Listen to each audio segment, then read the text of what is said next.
That's her goal? Oh, well, that's kind of cute. I wonder if she gets a badge for that. What's up, Renee? Hammond City Council, public hearing agenda, March 24, 2026, 5:30 p.m. Excuse me, roll call, please. Councilman Andrews. Present. Councilwoman Gonzalez. Present. Councilman DiVittorio. Here. Councilman Wells. Councilman Leon. Present. Public hearing item number 1.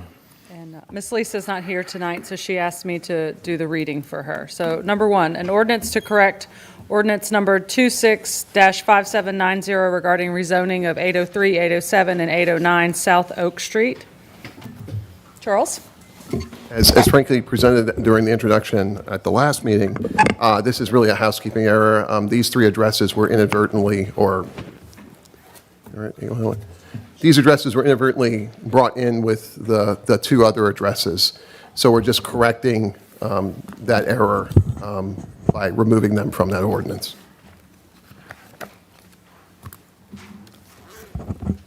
Any questions or comments or concerns from anyone in the public? Anyone from the, excuse me, anyone from the council? Public hearing item number 2. An ordinance to approve a request Robert Penn for a major subdivision on Hewitt Road in District 3. The Planning and Zoning Commission, hearing no opposition, recommends adoption 4-0. Charles. This was also an item that received a good bit of discussion at the last meeting during its introduction. I'm going to ask, I think Mr. Penn is here. I'm going to ask him to come up and speak. Good evening, council members, officials, mayor. So my mother and other family members and I own the property. It's located at the corner of Hewitt, and also a piece of it goes on J.W. Davis Drive. We're wanting to build 20 lots, subdivide it, and build houses that are going to be subsequently sold. The entrance of the subdivision is going to be on J.W. Davis Drive. We do have 5 lots that are facing Hewitt, and 1 lot it's going to face J.W. Davis, but again, the entrance is J.W. Davis, and the remaining lots are going to be inside the subdivision. I think last time we were here for approval or the introduction, questions came up regarding the letter from the engineer, and I believe all of those issues have been addressed, and there's a response from the engineer, the city engineer as well. Just a brief, also, I think last time we stated myself, I grew up in this neighborhood, District 3. My mom, of course, still lives in District 3, so I'm very familiar with the area, grew up in the area. I'm still living in Hammond, but I don't live in the neighborhood any longer. But my mom still lives there, I guess 30 years, or 35 years, 36, something like that. I lose track of time. So. I'm Joyce Carson. I lived there all my life, from Greenville Park to Phoenix Square, where I am now. So I'm 67 years old, so I've been there and raised my children there. And I will be moving from Phoenix to Hewitt in one of those homes on JW in Hewitt. But yes, I did go to the community, and I asked them and told them what's going on to let them be aware of everything. And a lot of people agreed. I even asked them to sign and welcome us to the community. So I have a list of a few people that signed and going to be welcomed the subdivision to the community, Greenville Park Estate. And we're just asking for your approval. Excuse me. Anyone else from the public on this item? You can step right here to the mic, sir, please, and give, excuse me, give us your name and city. Good evening. Good evening. My name is Donald Carter, and I am a resident of Hammond, born and raised here. Go way back to the days of Mr. Richard Carter Sr., Mack and Sims, attorneys. So I just call those names to let you know how long I've been here. presently reside on Hewitt Road, 1104 Hewitt Road. And I'm retired from juvenile detention. So what's bouncing around is just me and my wife. And my concern is always about, safety. And not knocking what Mr. Penn is trying to do, but, my primary concern is my family, okay? It's already a lot of traffic coming through there as it is.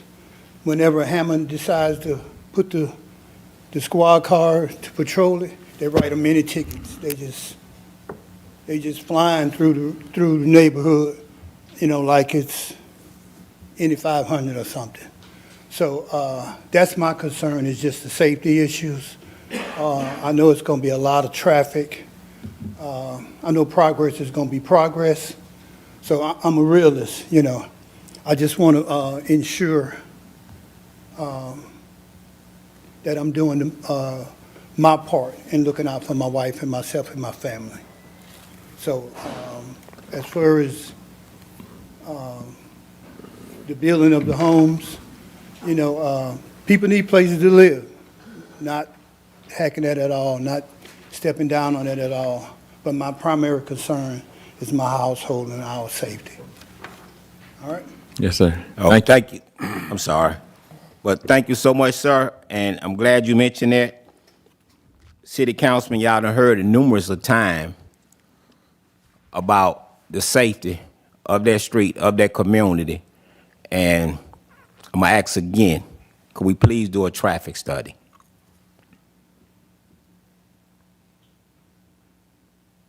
Are you asking the city administration to do a traffic Yes, study? yes. I'm asking the city administration. Let's do a traffic study in that area, because what it is, Phoenix Square, Hewitt, and J.W. Davis, they got a lot of growth going on in the community. And so I'm asking that we do a traffic study. And this the thing about it. If y'all notice, he the only one said anything about this here subdivision. So nobody else spoke negative about it. I had 23 people say positive things, and 2 people said negative things about it. And I'm saying this here, let's stop putting it off about a traffic study. We need a traffic study done.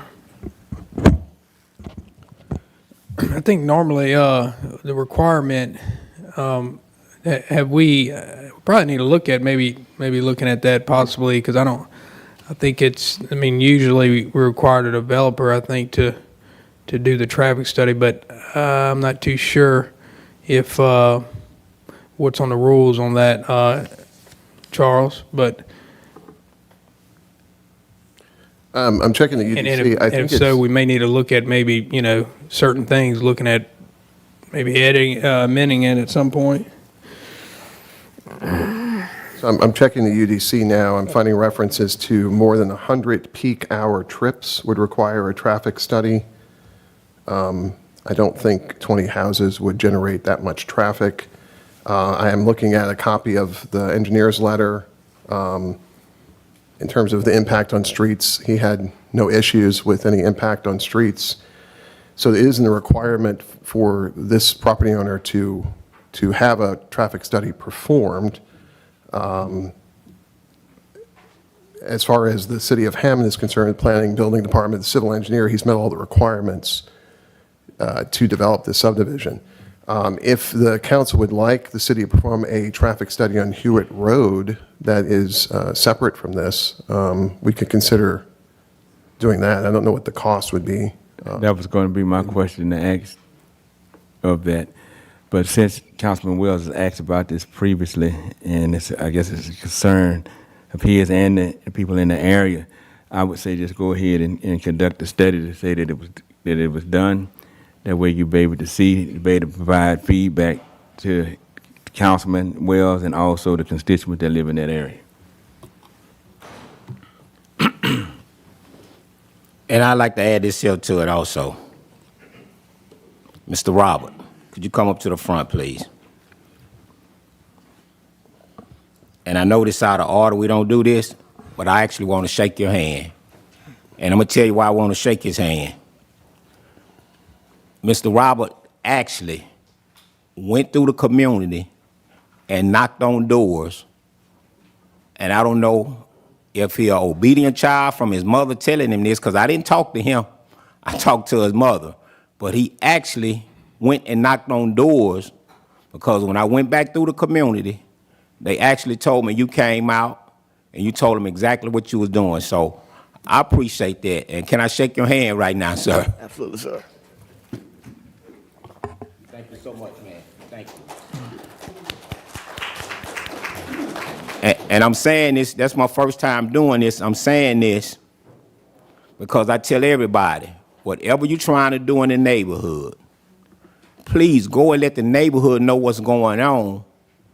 And that goes to show you that you're not trying to sneak nothing or pull a wool over somebody's head. So I appreciate what you did, Mr. Roberts, so much. So thank you.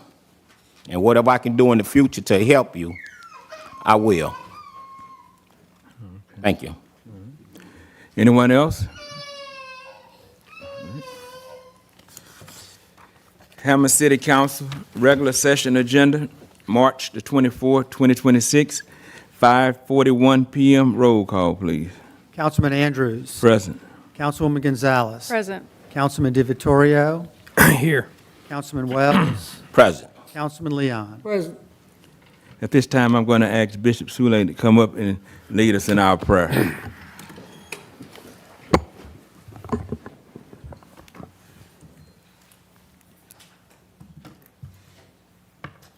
Let us pray. Eternal God, our Father, we come this hour before your throne of mercy and grace, that we may find grace and help in our time of need. We thank you for this assembly. We thank you for the leaders. We thank you for the residents and the families that they represent. We pray your continued blessings upon each and every one of us, that you lead us in a spirit of honesty, integrity, truth, and justice. We ask now that your Holy Spirit will guide these proceedings, that everything will be done decent and in order. In Christ Jesus' name we pray. We say, amen. Amen. At this time, I ask that all active, all active and veteran military please render the proper salute. I pledge allegiance to the flag of the United States of America and to the republic for which it stands, one nation, under God, indivisible, with liberty and justice for all. At this time, I'll ask for a motion and a second to approve our March 10th, 2026 meeting minutes, please. So moved. Second. Councilman Andrews. Aye. Councilwoman Gonzalez. Aye. Councilman DiVittorio. Aye. Councilman Wells. Abstain. Councilman Leon. Aye. Final adoption of ordinance number 1. Final adoption of an ordinance to correct ordinance number 26-5790 regarding rezoning of 803, 807, and 809 South Oak Street. Charles. The administration would ask for the council's consideration and approval. Okay. Anyone from the public have any other questions or concerns on this item? Anyone from the council? Okay. I make a motion to adopt. Second. Councilwoman Gonzalez. Aye. Councilman DiVittorio. Aye. Councilman Wells. Aye. Councilman Leon. Aye. Councilman Andrews. Aye. Final adoption of ordinance number 2. Final adoption of an ordinance to approve a request by Robert Penn for a major subdivision on Hewitt Road in District 3. The Planning and Zoning Commission, hearing no opposition, recommends adoption 4-0. Charles. We would ask for your consideration and approval. I make a motion to approve. Second. Councilman DiVittorio. Aye. Councilman Wells. Aye. Councilman Leon. Aye. Councilman Andrews. Aye. Councilwoman Gonzalez. Aye. Introduction of ordinance number 1. Introduction of an ordinance to approve a major subdivision by Trent Anthony at 401 J.W. Davis Drive in District 3. The Planning and Zoning Commission, hearing no opposition, recommends adoption 4-0. Charles. This item received some discussion at the last meeting where it was to be introduced. there was not a representative present. I understand there is a representative present tonight, so I'll ask him to step forward and answer any questions that council may have.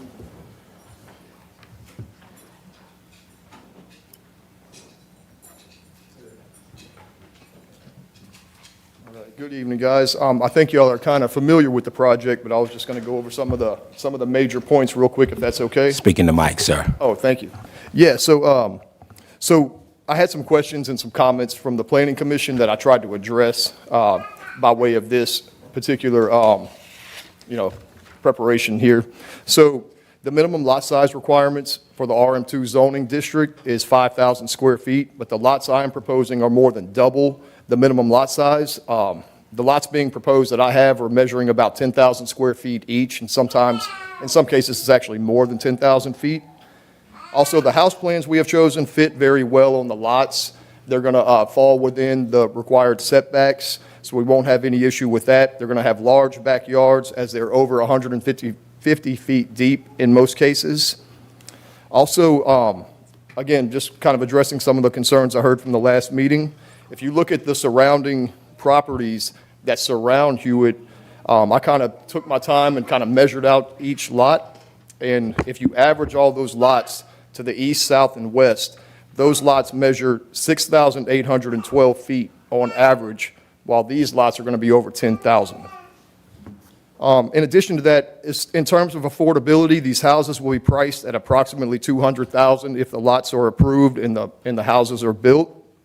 And as a real estate agent here in Hammond, I see a major need that we construct some houses at this price point. The average sale price in the city limits of Hammond for a house is $253,000. So these houses will be over $50,000 cheaper, which equivalates to approximately $350 less house payment. When compared to new houses in the city of Hammond, these houses will be almost $200,000 cheaper than the average new home price. Speaking of which, there were only 5 built and sold in the city last year, and the average price point for a new house was $393,000. There was one that was constructed on 1105 South Spruce Street that was 1,300 square feet. It was priced at $205,000. It went to multiple offers and pending in 3 days. So it shows me that there's a need for these kind of price point homes. Just another couple other notes. Greenville Park Academy, which is a couple hundred feet away from this project, has seen declining enrollment for the last several years. Their current enrollment is 405 students. 3 years previous to that, it was 455, and 3 years previous to that, it was over 500. So to me, it's showing that there's a lack of housing in the neighborhood, and it's forcing people to move outside of city limits. Currently, this lot is vacant. And statistically speaking, that contributes negatively to crime and neighborhood conditions. There's a quote, I won't bore you with the whole thing, but vacant lots can create blind spots that degrade community, reduce surrounding property values, foster a cycle of disinvestment, blight, and safety concerns. So in my opinion, adding new homes on this land would resolve that problem.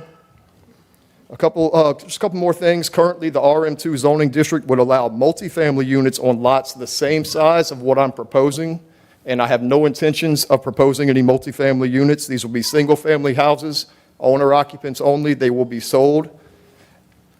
And regarding property values, placing new homes among older homes almost always helps to increase the value of all surrounding homes and businesses. So I believe this is a win for the people. Oftentimes, when you put a new home next to an older home, it bridges the gap between the older home values and the newer home values, so people that own their home in the vicinity can experience some better equity. And again, this is only 7 lots with 3 facing J.W. Davis and 4 facing Haskins Street, so I believe the traffic impact will be minimal. And so after hearing all that, I hope I have addressed any concerns that the council or any opposition may have had. And I do have a young lady here with me. She's a school teacher. I'm a school board member, so I see a huge need for affordable housing for our teachers and employees with the school system. Charity and I have actually gone out and looked for houses in the city limits of Hammond for her to reside in. We've been somewhat unsuccessful, so she was going to say a little something too, if that's okay with y'all. One thing before you step away from the mic, Yep. go ahead and give us your name and your city. You did. Sorry, Trent Anthony, Hammond, Louisiana. I'm not in city limits, just right outside city limits. All right, thank you so much. Sure. Charity Fry, Hammond, Louisiana. And I just wanted to say, recently I was shopping for homes in Hammond, and what I found was they was not affordable options in this town. So I wanted to look for something comfortably affordable in my salary, as I am a teacher in Tangipahoa Hope Parish. If we have some nice homes priced around $200K, it would be possible that I am able to afford a new home in the area I want to live in, which is the city of Hammond. So I hope that the council would approve these 7 lots so that someone can build some affordable housing options that can accommodate people who are looking to be homeowners but are living on a budget like myself. So please consider allowing this development to help other teachers and other people who need a nice home with a monthly payment that could be affordable. Thank you. Thank you. Anyone else from the public? Anyone from the council? Yeah, I just want to make sure, and I'm going to say it again. Is it anyone from the public have anything to say about this? Thank you. And I said it again after the president said it because I wanted to make sure, and I tell everybody, I move the way the community move. If the community say something, that's when I say something. Mr. Trent, thank you so much for considering District 3. And I know this is not your job, but I'm going to tell you anyway. I had to talk to Mr. Jerry Moore, but I'm going to ask you, we got to get that school traffic off of Coleman Street. Yes, sir. And so I done spoke to him about it. So now that you're here, and I know you're a part of the school board, I'm going to ask you, could you help him get that traffic? Because we're dealing with that and the daily bread. You got it. Yes, sir. We'll work on that. Thank you so much. Anyone else? I make a motion to introduce. Second. Councilman Wells, Aye. Councilman Leon, Aye. Councilman Andrews, Aye. Councilwoman Gonzalez. Aye. Councilman DeVittoria. Aye. Introduction number 2. Introduction of an ordinance to name the pavilion in Martin Luther King Jr. Park the Maxine Dixon Pavilion in honor of Maxine Dixon. Councilman Andrews. I noticed that inside of our community, in our neighborhood, and even in our park, we don't have anything that identifies. There's been a major push throughout our country to erase a lot of milestones and markers, I should say it that way. I want to be able to leave a mark where the young people that come behind us, the next generation, will be able to understand the price that was paid for some of the things that they're able to enjoy. Ms. Dixon served on the school board. She was a principal, and she served in District 1, and she lived there for years. And I think that it would be a nice honor to honor her in that way by naming that pavilion after her.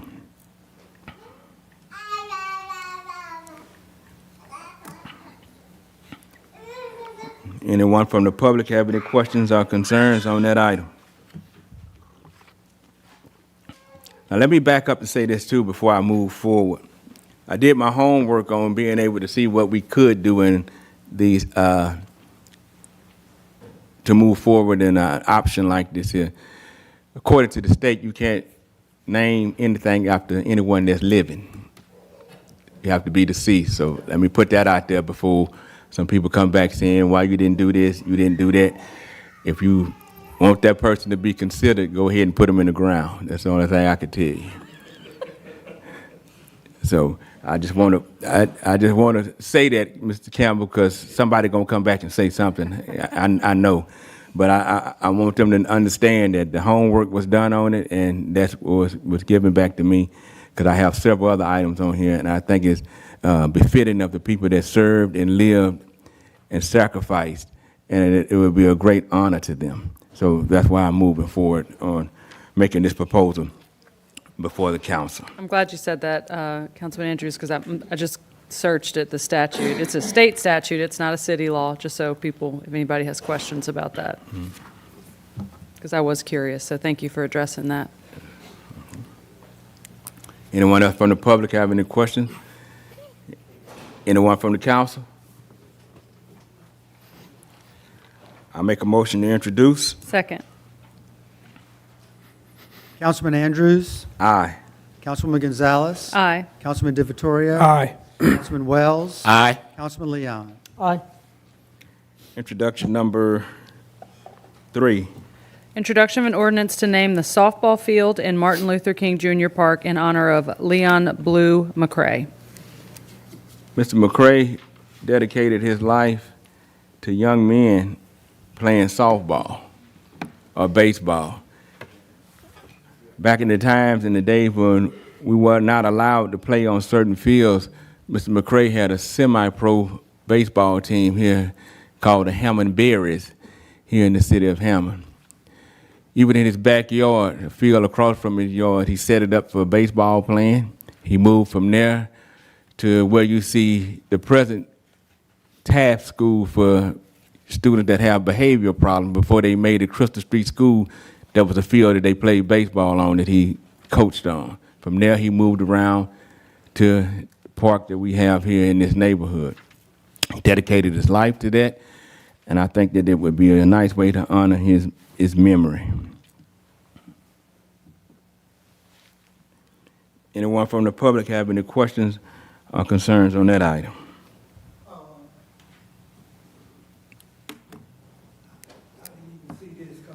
Mm-hmm. Blue McCray, That's right. call him Blue. Right. All right. So give us just- your name again. before- Just Donald Carter Yeah. from Hammond. Talking to Mike, sir. Yeah,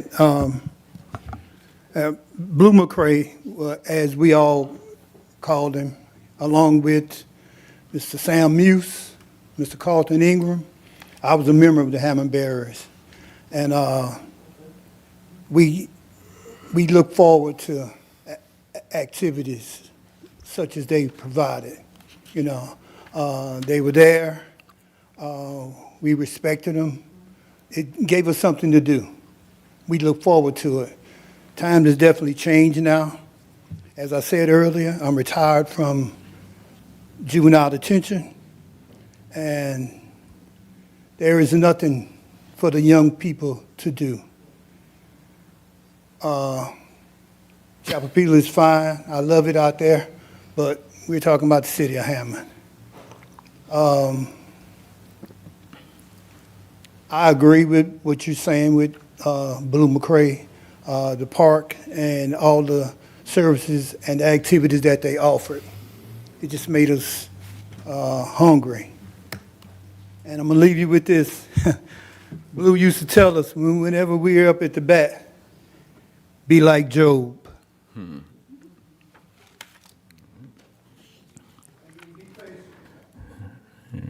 Anyone else? Anyone else from the council? I make a motion to introduce. Second. Councilman Leon, Aye. Councilman Wells, Aye. Councilman DeVittorio, Aye. Councilwoman Gonzalez. Aye. Councilman Andrews. Aye. Introduction number 4. Introduction of an ordinance to name the basketball court in Martin Luther King Jr. Park in honor of Wilfred Don Steptoe. Many of you that grew up in the city of Hammond or played any sports in the city of Hammond knew that Coach Steptoe lost his life coaching. He had a heart attack on the field. But growing up in MLK Park, whenever I went to the park as a kid, he worked for the city of Hammond over the summer, and he managed Martin Luther King Park. My high school career, I was not a good basketball player, but I wanted to be around the team, so if you want to call it, I was a towel boy or water boy. But he was my high school world history teacher in the same. I learned a lot from him, a whole lot from him, on and off the court. And I think that it would be something nice in his memory because I can still see him right now. If you was not a good shooter and he needed somebody on the court, he would tell you, all I need you to do is go out there and stand up. Please don't throw him the ball. I can still see him sitting in his classroom And if you had it on your mind to cheat, he would always tell you, if I was you, I wouldn't draw that gun because it's going to shoot a blank. And let me know he was watching everything that was going on. I think it would be nice to name this basketball court in honor of him for all that he did for the city of Hammond, all that he did for the students of Hammond High.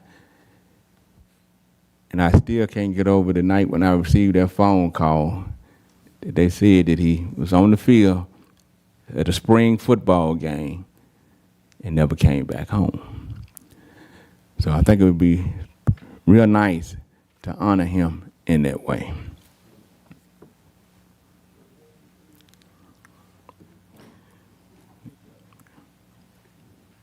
Hello, my name is Leon Maryland, Hammond, Louisiana. Kip and I were classmates, and I was not an athlete in high school, but I was one of the tutors. And Coach Steptoe actually got me to help tutor some of the athletes. And he did it in a very professional manner. He did it in a way where it wasn't like made a big deal. You know, he did it where it was kind of like we would go in a different room and tutor and things like that. But Coach Steptoe was not just a coach. He was a man who helped a lot of us who fathers weren't there. He stepped up for a lot of guys. So this would be well-deserved, and I would be honored to see this. And for the record, I was at that game, Kip. So I was there.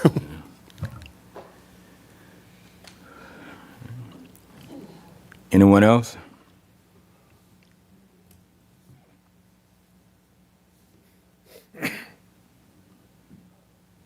I'm Henry Jackson, and I've been listening to all the people that Councilman Andrew saw fit to recognize them, and I think it's a good idea.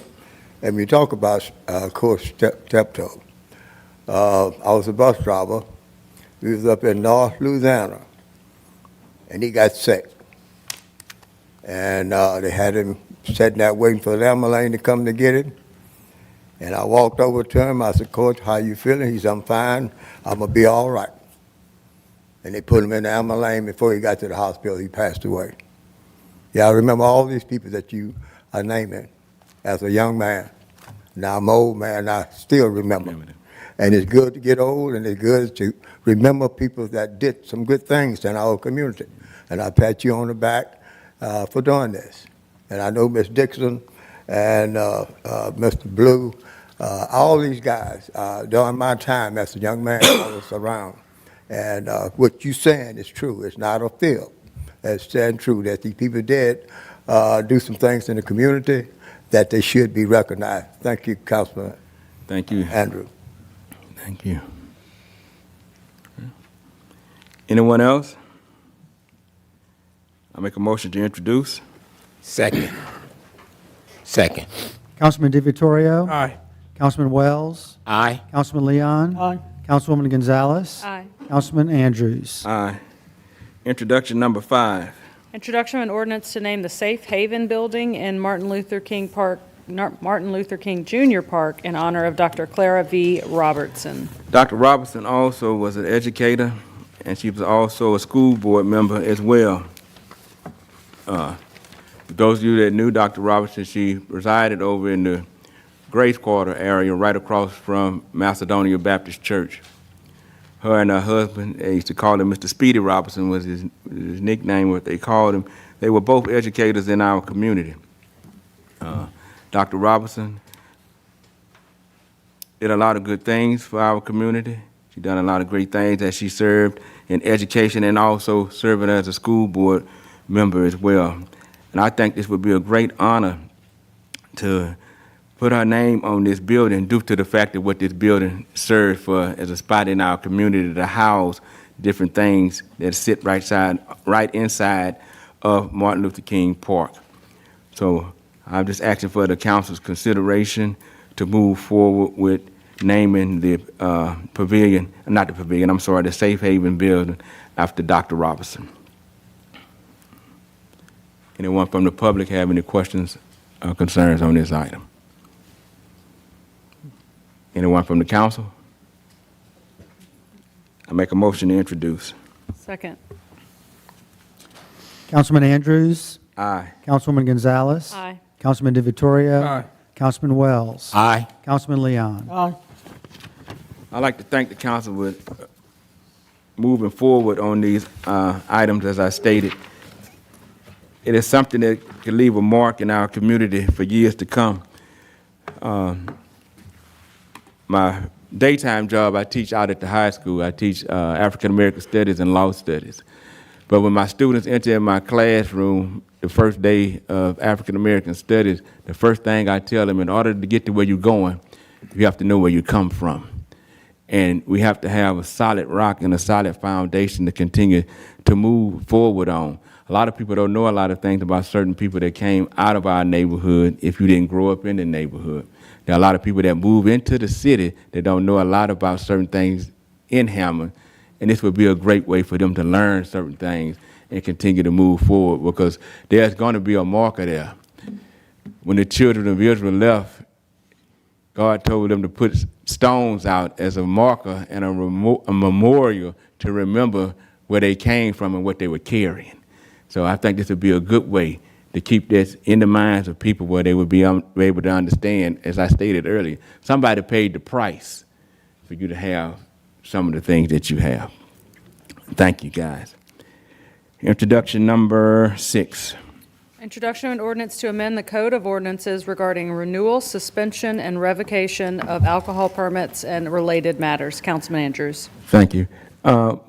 This is an item that I started looking at toward the end of last year, and we were not at that point to be able to present it to the council due to the fact that we had already begun the process of renewing licenses. And after looking at some of the things that were on there, we needed to do some cleaning up and some changes on it. So this item is being presented to the council tonight for their review to see about the changes. It's hyperlinked, even in your binders. Those guys should have it. In the red, tracks out some of the stuff that needs to be removed. We don't even have a board, and actually we ended up being the board. So to make everything look good, to clean it up, those are some of the options that are being made. If there's something that you see that you would like to bring to the table that might need to be changed, it's something for us to look at over the next 2 weeks.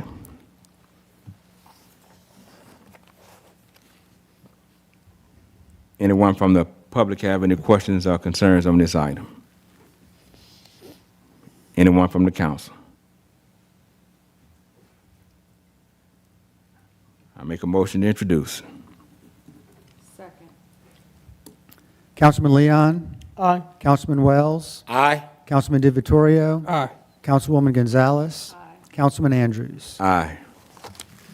Resolution number 1. Resolution to authorize the mayor to enter into a contract on behalf of the city of Hammond with Curtis Environmental Services, Inc. in the estimated annual amount of $55,484. Charles Borchers.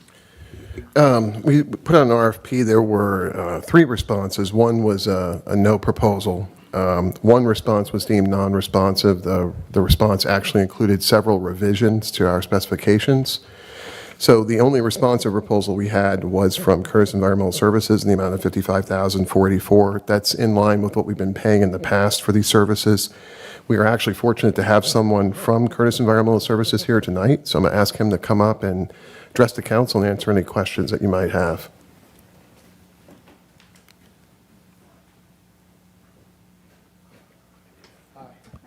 Good evening. How are y'all?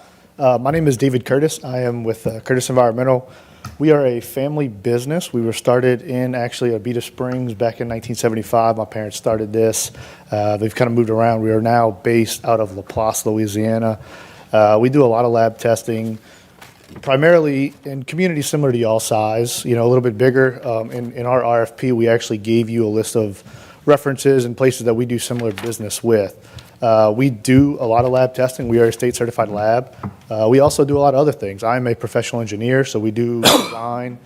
We do a lot of environmental consulting. We are operators. We employ 36 people right now where we do water, wastewater operations, a whole list of things. But our primary reason for doing this was contract lab services, as this is primarily what we do. This is our kind of, what started us. I was a kid when my parents started this business full time. It was cool to see it grow from our garage to where we are now with 36 people. So it's pretty cool. So we appreciate the opportunity to potentially work with the city. And if there's anything that we can maybe answer for you, please let me know. Okay. Anyone from the public have any questions on this item? Anyone from the council? Yes, I do. When the contract was over with for the old company, I guess that's one of my questions. It's not Charles or Mr. Mayor. I have to be able to answer that one, sir, not you. I don't have that answer. Correct me if I'm wrong, have you done some work for us in the past? We actually we were asked to start in March to help out, as I think they were having some issues with the previous company as far as getting data and information back. One of the things that differentiates Curtis Environmental, we operate wastewater facilities and we work hand in hand with operators. So getting data back to the operators to be able to make adjustments, make changes, and to get back into compliance is key for us. So we were actually asked to come in on a PO for just in March, kind of last day to kind of help out, and before the RFP was even submitted. So we just started.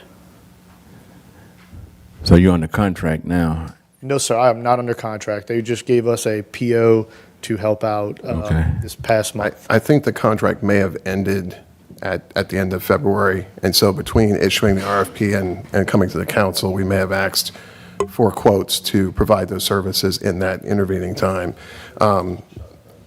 This is through Jana and purchasing and the Water and Sewer Department. And they happened to provide a competitive quote, so they were selected to do that work for the prior month. Okay, so I think he said something about issues with the company that had the contract at the time, not being able to provide whatever information that was, data or whatever that was needed to be provided. Was that company penalized for not being able to perform their... My understanding is the previous company underwent some restructuring last year, and some of their testing methodologies have changed. I think there's been some miscommunications with the company in the lab, and we were looking for competitive quotes to compare with the services they were providing. So we drafted an RFP. They were one of the bidders in the RFP, but they significantly altered the specifications of the RFP.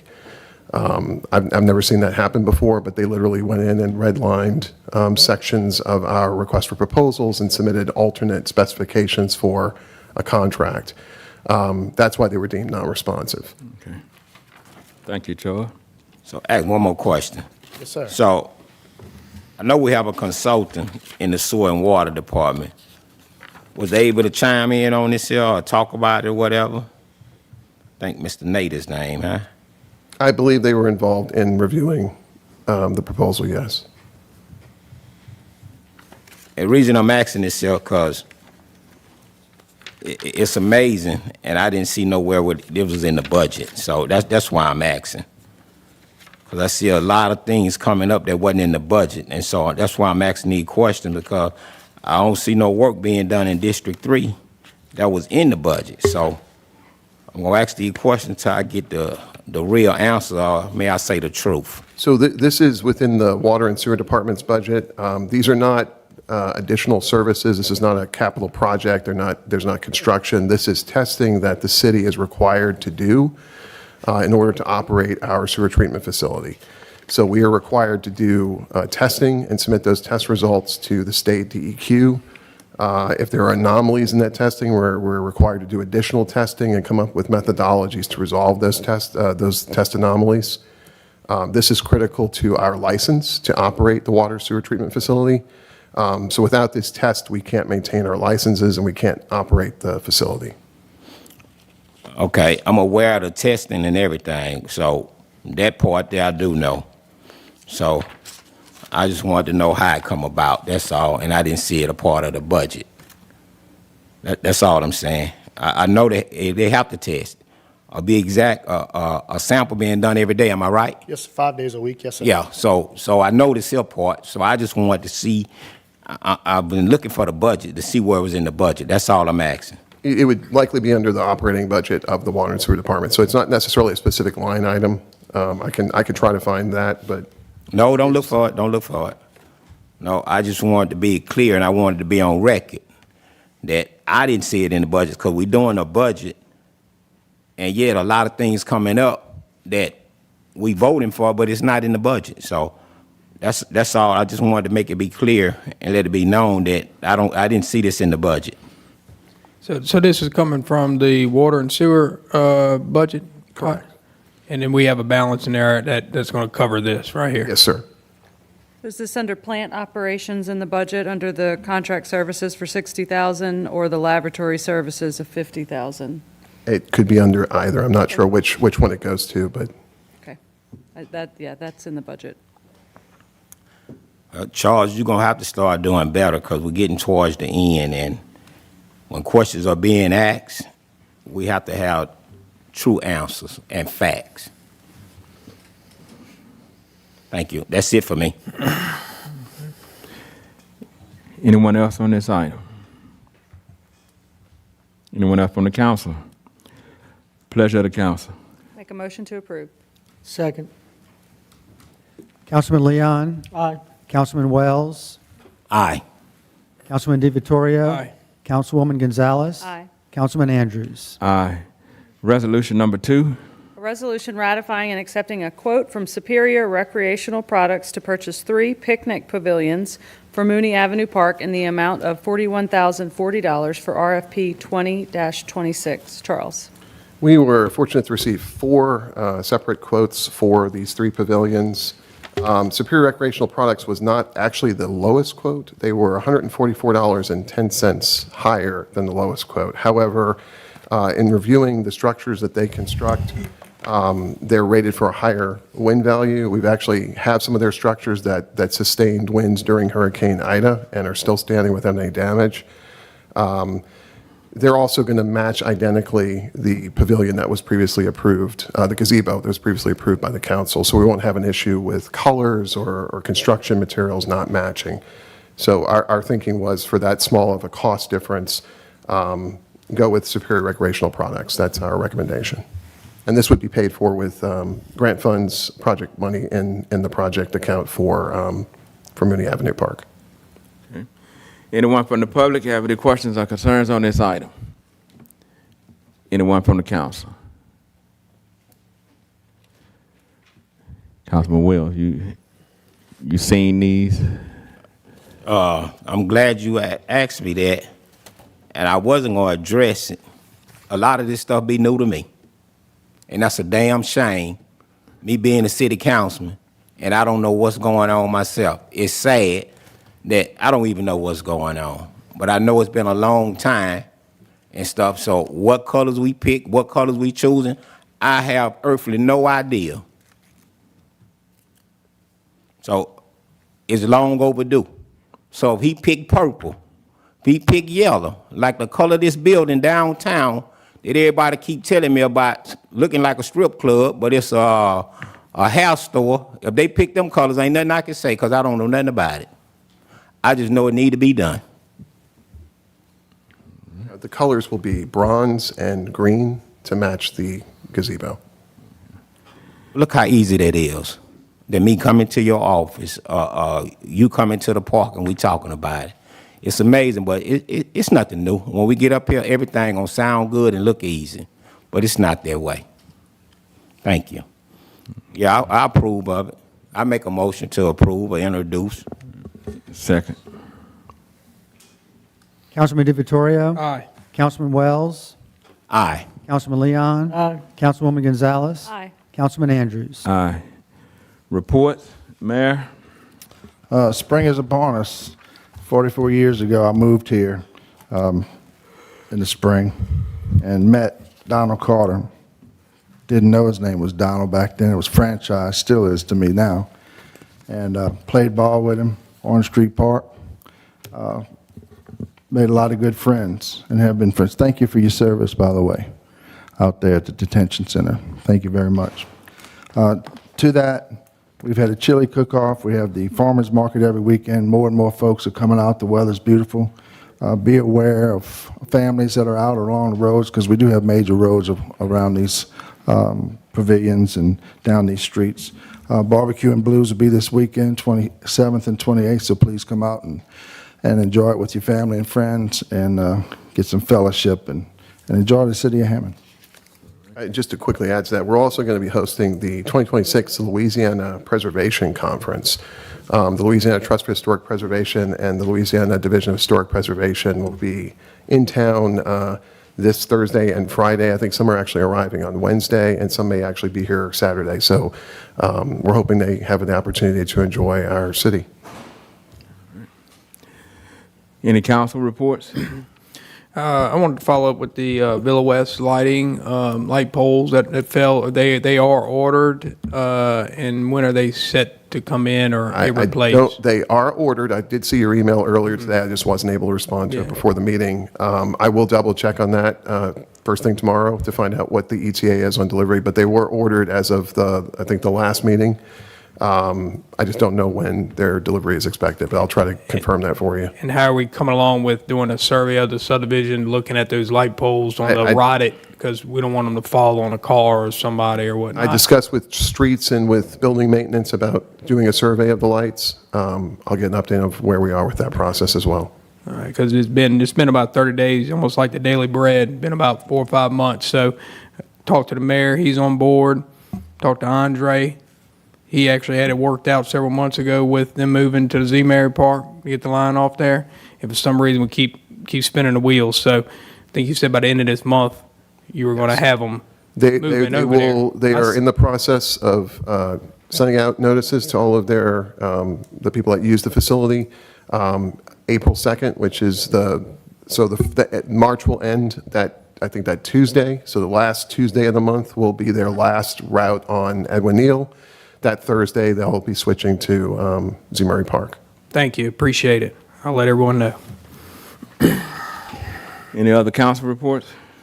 Yes. 501 Mooney Avenue. For the last 3 months, we hear about people building new houses in District 3. But somehow, for the last 8 years, we got these raggedy houses that somehow we have no money to tear these houses down. And Mr. Robert got up and spoke, and he was real nice what he said, that the houses were good back then. And he didn't want to say it because he don't say bad words, but the houses are raggedy. The houses need to be tore down. And even I talked with Mr. Andre, and to be clear, the house on 501 Mooney Avenue is an eyesore. And I'm going to show you, now I'm going to date back. 27 years ago, I was told when I bought property that the houses need to be tore down. It's an eyesore. So now, 27 years later, these raggedy houses, somehow they not an eyesore. So I don't know if the city done turned blind or what's going on. But we had a problem with these raggedy houses that somehow we can't find. There's nothing wrong with them in certain people's eyesight. And let me say this here for the record, why I'm here. Miss Frankie is telling people that they don't have to come to the meeting. But when it come to District 3, I don't tell nobody don't go to planning and zoning meeting. Anybody have something on the agenda when it come to District 3, it's best you show up. If people have questions, you can be able to answer the questions. Palmetto Street. We got a raggedy house on Palmetto Street. Soon somebody enter Hammond.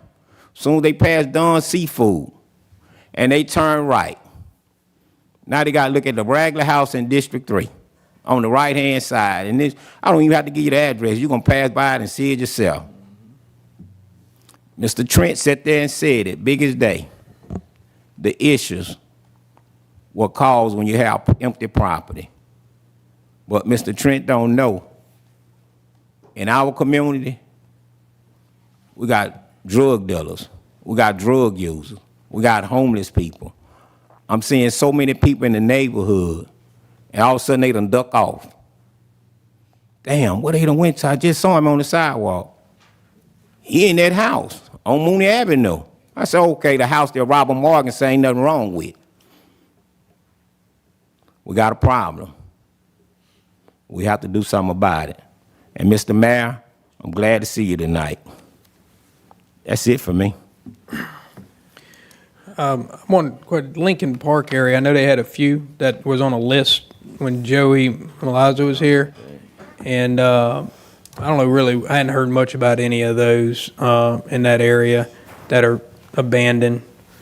So can you get an update of that list? I mean, it's been a while, and I figured something would have happened because they sent it in a while back, and then I haven't. I mean, I've ridden around several times with a lot of the city workers looking at them, and you know, I don't see what's really been. Nothing's been going on that I'm aware of. So, if there is a problem, a reason why why it's not being done for some odd reason, you know, I'd like to know. So I'll let them know. Yeah, we'll get an update for you. I also got your email about the other property. I think it was on Westdale. Oh yeah. We'll make sure to look into that one as well. Yep. Thank you for seeing those pictures. Yep. Thank you. So, yeah, Charlie, it's been a while since we received any information on demolition. We haven't had one since Bobby Mitchell was here, really. I mean, Yeah, right, yeah, presentation right. of any It's of them. been that's what I'm saying. It's been a while. We'll get an update. I'm not sure where they are in the process. I know there were some that were identified. I don't know where that is in the process. There's a notification process that has to happen, but we'll get an update on that.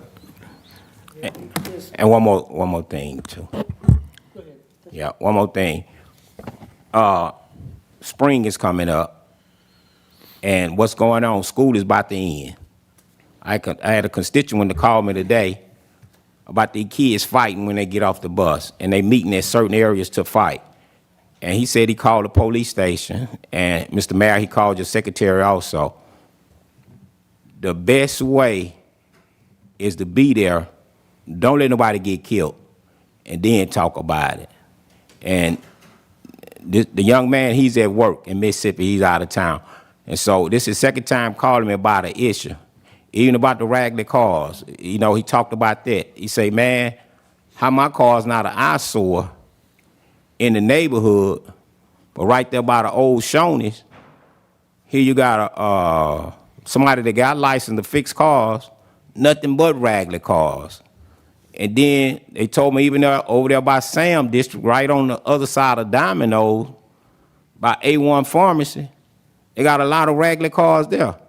I said, man, I think the city get paid when you put raggedy cars out. I don't know. I can't tell you nothing about that. But what I'm saying is, if you could come through the neighborhood, and I appreciate it, and get old cars out the neighborhood, we need to do something about the business that's opening up in Hammond, because you can't clean downtown, and then once you get out of downtown, everybody know you're out of downtown.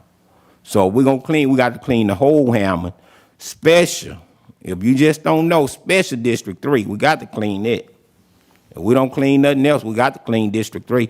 I want the same treatment, just like they picking up cigarette butts downtown, pick up cigarette butts in District 3. I want the same treatment that you doing downtown.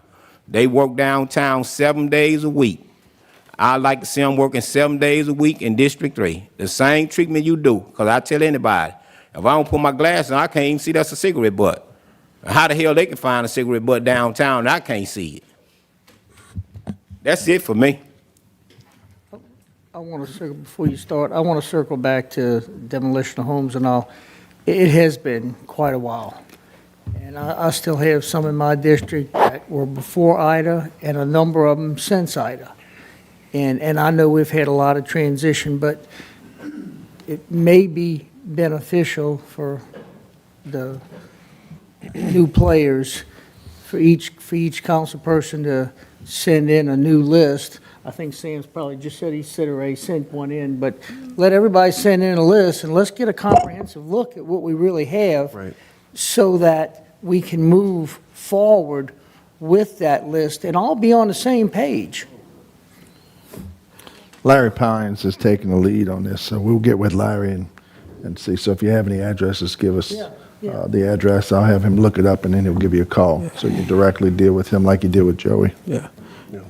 Now, the car situation, that kind of slowed up a little bit too. Like, I know we got a new system put in with the tags, but I mean, I actually spoke to Larry last week about that. We have a meeting tomorrow, a Wednesday meeting in the morning, so we'll revisit that as well.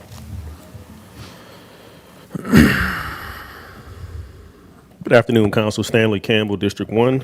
I had a quick question regarding two of the items that were on tonight. I'm not in opposition of them. I think they're two good projects off of Hewitt Road, but I do have a question. Last meeting, there was a lot of questions asked regarding restrictions, and I know a lot of the developers, they mentioned owner-occupied and for sale and the dollar amounts that they're bringing to the neighborhoods. My question is there anything that we can do while we're revamping both the UDC, the charter, and our zoning rules? Is there any way that we can put more teeth into the law to where the developers understand maybe there's a restrictive period where it can only be sold, maybe a 3 to 5 year period, or if we're going to say that it's going to be only owner occupied, something with some teeth in it. Is there something that we could work on in that aspect? Thank you. Excuse me, I got one more thing.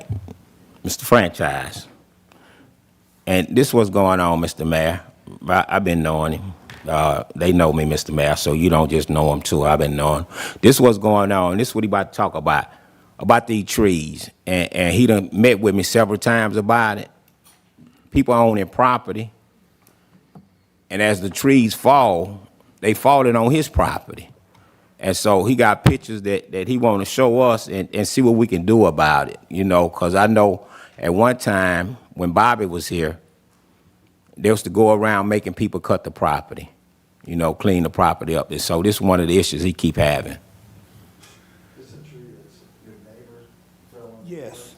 Andre, and that's a civil issue between neighbors. How does that work out?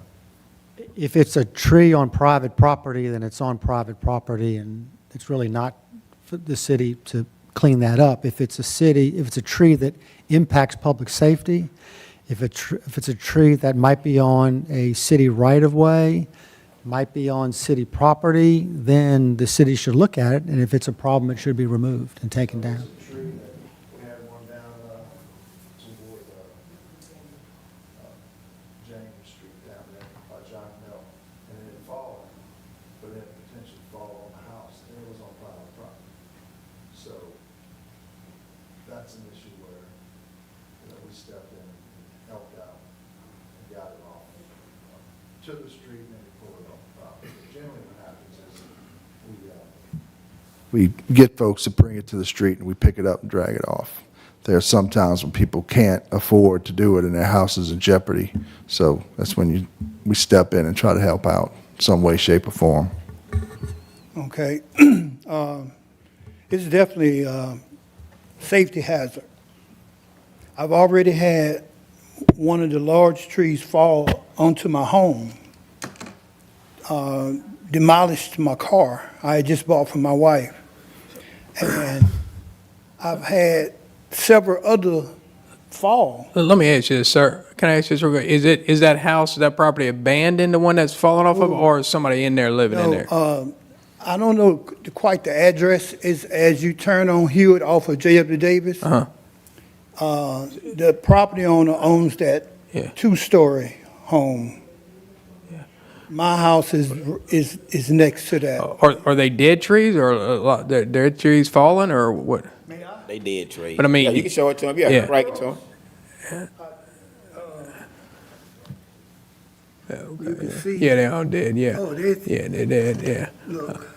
Yeah, but I mean, if it's on private property, that homeowner needs to, take care of that. And I don't know where, Andre, where we go as far. I mean, I guess at some point, if they're not doing it, I mean, I guess, I don't know who puts, I mean, that's really between. I had 2 trees yesterday taken down on my property. It was between mine and my neighbor's house, George Anthony. And the limb fell and hit the top of my shop. Leon Payne Jr. came out yesterday and took them both down. This is one of those things that just one of us had to cut them down and pay for it, and I did. and that's it. It's not on my property, but they're falling onto my property.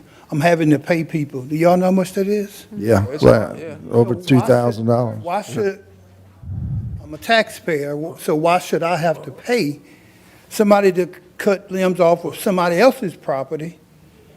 And, I mean, I got pictures here. Well, no, you shouldn't have to pay for it. That property owner needs to pay for it. But what we're trying to say is, I mean, the city really, really isn't supposed, I don't know what they, I mean, I'm not in charge of the tree department of the city. Or if I was, I'd have all the trees cut in any servitudes. But, as far as that goes, that's a private matter where, like, you need to either, send them a letter, the owner of that property, or I hate to say it, but hire an attorney to get that done. I mean, I know it sucks, and unfortunately for you, but the city, I mean, can't come onto the property on a private and cut the trees. That homeowner, property owner needs to take care of their trees that are dying and hitting other people's property. I'm 100% on you. I agree with you 100%. I've been to codes. Yeah. I went there when Robert Fields was in office. And he said, oh, franchise, unfortunately, but that's all I'm hearing, unfortunately. Yeah. And nothing, I mean, Mr. Carter, you may be able to go to small claims court or city court, file a petition on your own. Oftentimes, you don't need a lawyer. They've got a form for you to fill out. You'll have to identify the property owner. You'll have to identify the homeowner, identify the damages, show pictures. So that would be a remedy available to you.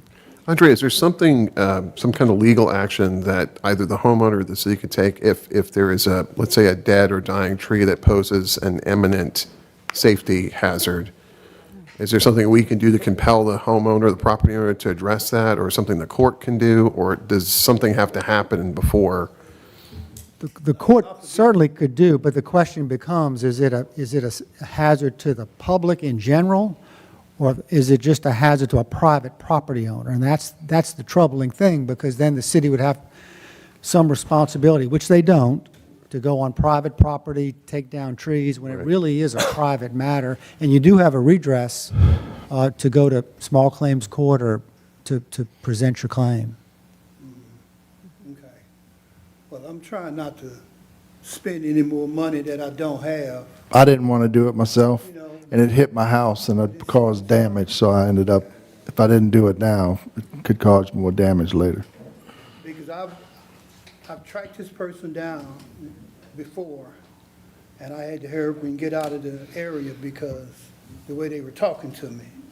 So, I say if it's that much of a problem, cut them my doggone self. They use other words, so immediately I got out of there. So I just wanted to bring it up, to see if there were any other avenues I could take and move towards, other than just me paying somebody to come cut them and,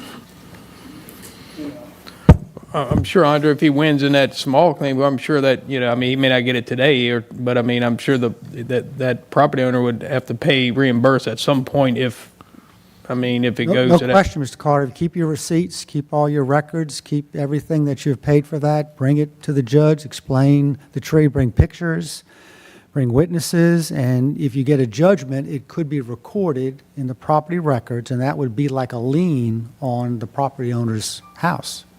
And the most important thing is that you've already talked to them, so if you have that recorded on paper somewhere, time and date, that also helps, because that's what gets us in situations with the city when we've been notified about a pothole or whatever, and took us a week to get to it, and something else happens, then we're responsible for it. all right, thank you. Any other council reports? I'd like to piggyback on what those two educators that you honoring, Ms. Dixon and Ms. Clara Robinson. I want all of y'all to know that Ms. Clara Robinson was the first school board member and Ms. Dixon was the second. Exactly. I want y'all to know that. So, Charles, I want to put in a request, and I thank Councilman Well for bringing it up, to have a study done on industrial for me. With them doing all the new construction and stuff out there, and they're getting ready to open up SkyX.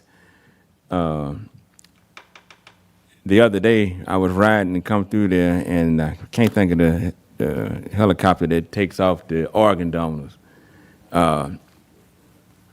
They were coming in to bring it, I guess to bring an organ in or whatever, and the traffic was speeding terrible down through there. And all I could think about was them hitting it and causing a delay with them getting maybe somebody's heart to save their life. And I know it's 35, but I think it should be brought down to maybe about 25, especially in that area. But I'm requesting that study be done in that area as well. Okay. I believe there was a study done because I know they're looking at the intersection of 190 and Industrial when Medline came in for some type of traffic calming measure there, possibly a roundabout. There is a roundabout in the works. Yeah. Engineering's been done, and they've drawn it out, laid it out, and hopefully they'll get some bids out and start a roundabout there. That should happen hopefully in the next couple of years. Okay. So, But you're more interested, if I understood you correctly, you're interested in looking at speed on the road and whether there needs to be an adjustment to the speed.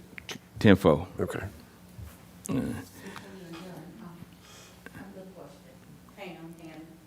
Mayor, what's the protocol for reporting potholes?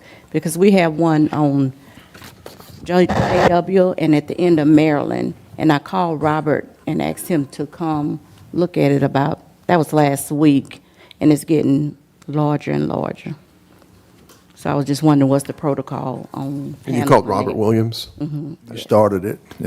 We'll follow up tomorrow and see if he can get out there. Because like I said, once you've given us notice, Okay. we're responsible for anything that happens, so we need to get some asphalt in that hole. Okay. Sometimes rain will hold it up, but we've been having some beautiful weather, so. Okay, thank you. also, before closing, I make a comment. I did receive information back from the state police, and basically, I'll sum up the response that I got. Due to the fact that the FBI looked, it's in reference to the Bobby McCaskill incident. Due to the fact that they said that the FBI had looked at this, I had a request sent because I know some people said that I hadn't been sending this information. So I'm so glad that I got a hard copy back, so show proof. And I'm gonna give each one of you guys a letter that came back from the state police so you can have it as well. The request that I sent off to the Attorney General was denied to look at it. The state police has denied to look at it as well. And the basis is because of what the FBI said and what the Attorney General's office said. And it struck me so bad till I'm sick and tired of being sick and tired. Anybody's cause should be our cause too. You go to the doctor and sometimes they tell you to get a second opinion. Sometimes they'll tell you to get a third opinion because somebody might have missed something. Maybe somebody from the FBI missed something. Maybe somebody from the Attorney General's office, even though they didn't want to look at it, they might have missed something. But because they say they didn't want to do it, you denied it too. But then I look at the news yesterday, the same man that office that sent this letter, they looking at him because they thinking he hiding something from the state police now. So it's just crazy to me. Every avenue that we've tried to get something, some type of answers or something, another set of eyes or something to look into this, you get knocked down. But my prayer is that something come from somewhere, that we could try to do something to override this. I keep looking, but I tried every avenue that I could to get something resolved on this issue. And that was the response that was given back to me. So I'm going to give you guys a copy of this letter, so you'll have it for yourself. You got Sam, I think it's John, Carly, Steve. That was sent back on the 19th of March. And you'll see that it is dated to Andre, because Andre was the one who submitted this information. But when Colonel Hodges' office sent this particular communication back, it was sent to me as well. So I was just wiped out the other day when I got this back. So. President Kipp, I want to thank you for your efforts on this, in this situation. And I also wanted to ask if the administration, is there something, now that this isn't being investigated by any of the third parties, it's not being investigated by the FBI, the state police, or the AG's office, I'm not certain if there's still charges pending on the individual, because I know he's, the guy can't go to prison because he can't walk, he can't do anything for himself. Do you think that in this situation, you think that the details of this case will now be released since it's not being investigated by any of those agencies? Well, there are, to my knowledge, there's still criminal charges pending. So Okay. because of that, everything is, still confidential within the criminal proceeding. And Mr. McCaskey himself could get access to all of those records through his attorney in the criminal proceeding. Okay. Now put it on the agenda for next time and we could talk about it, because I sure got a lot to say. That's how you solve that. Let the family come talk about it. Dealing with the state, we already know, so don't be crazy. We know what's going on. So put it on the agenda, we can talk about it. Okay. Another thing too, Charles, I was sending the address in the morning, but on North Cherry, there's a house that seems like it has 400 cars behind it. I don't know what's going on over there. I don't know if they're trying to run a... I noticed that the other day, you're talking about between University and downtown. There's a house back there with, I noticed that the other day. Yeah. I had the same question. I can't think of the address. I wrote it down, but it's slipping my mind, but I'll send it to you, to you guys to check that out. Can I get a motion to adjourn? So moved. Meeting adjourned.